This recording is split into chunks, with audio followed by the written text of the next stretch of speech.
My name is Srushti Jayant Deshmukh and I have secured rank 5 in UPSC CSE 2018. Here I am to share with you my journey, my experience of civil service preparation and what has helped me to achieve what I have done today.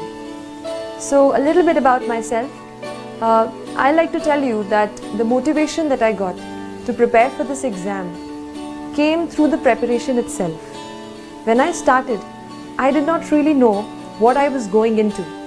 But when I started reading much and more, I found out that there are many people in this world, in our country, who are unfortunate, more unfortunate than we ever can be. I felt, how can I use my learning capacity, my ability to learn, to reach a position where I can help them and better their lives in some manner or the other. This exam not only help you change other people's lives, but ये आपको भी एक बेहतर इंसान बनने में मदद करती है. That is the beauty of UPSC CSE examination. It makes you into a person who's much more sensitive, who's much more responsible, and who looks forward to doing something for the society. एक ये चीज़ है कि अपने notes को आप अच्छे से organise करें. ये काम आपको स्पेशली ज़्यादा ऑप्शनल में आएगा, क्योंकि ऑप्शनल में भी जैसे मेरा ऑप्शनल सोशियोलॉजी था, तो उसमें ये सब्जेक्ट मेरे लिए नया था, लेकिन उसके सिलेबस के साथ मैं उसको हमेशा सिलेबस को साथ रखा मैंने, और प्रीवियस ईयर के पेपर्स को मैंने देखती रही मैं. ऑप्शनल के पेपर में थोड़ा ऐसा है कि थीम्स जो हैं कई बार रिपीट होती हैं टॉपिक्स के, तो उन थीम्स पे आप हमेशा फोकस करते रहिए और कुछ थीम्स के आप अलग से नोट्स बनाइए खुद. मैंने कोशिश की कि मैं खुद अपने नोट्स रेफरेंस बुक से बनाऊं, क्योंकि जब मैं खुद उसको लिख लेती थी तो जो अंडरस्टैंडिंग है वो मेरी बेटर हो जाती थी. तो खुद के नोट्स पे मैंने खुद नोट्स बनाने की ज़्यादा कोशिश. न्यूज़पेपर पढ़ते हैं, कोई फैक्ट्स पढ़ते हैं, उसको मैंने पहले एक बुक में अलग से नोट कर लिया था. वो फैक्ट्स फिर मैंने एग्ज़ाम के बहुत जल्दी पहले ही एग्ज़ाम के जस्ट पास में ही मैंने वो लर्न कर लिए वो फैक्ट्स. फिर जैसे कुछ क्वेश्चंस ऐसे हैं जहाँ पर हम कुछ डेफिनेशंस लिख सकते हैं, तो जब आप आंसर को शुरू करते हैं तो आप उस डेफिनेशन से स्टार्ट कर सकते हैं.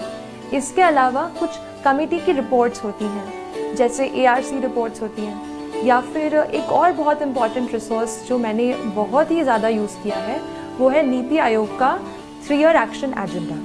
ये जो एक डॉक्यूमेंट है, इसमें आपको गवर्नमेंट की सारी स्कीम्स एक जगह पर मिल जाएंगी.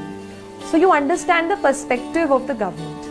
और वो मैंने पूरा डॉक्यूमेंट, उसमें काफ़ी टाइम लगा पढ़ने को, बट जब मैंने एक बार पढ़ लिया था तो काफ़ी कुछ मैं उसका अपने आंसर्स में कोट कर पाई.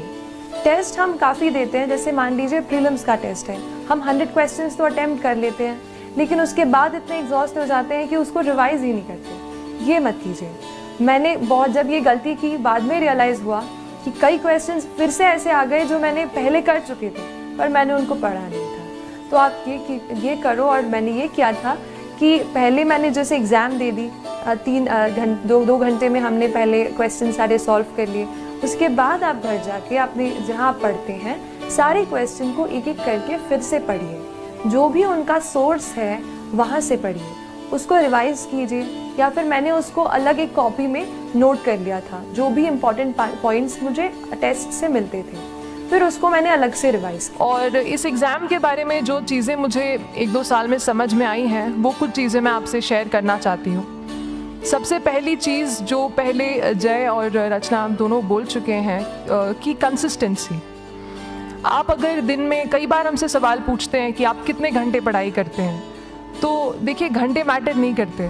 कोई 17-18 घंटे हमें नहीं पढ़ना है, इतना हम पढ़ भी नहीं सकते. एक दिन पढ़ सकते हैं, दूसरे दिन नहीं पढ़ पाएंगे.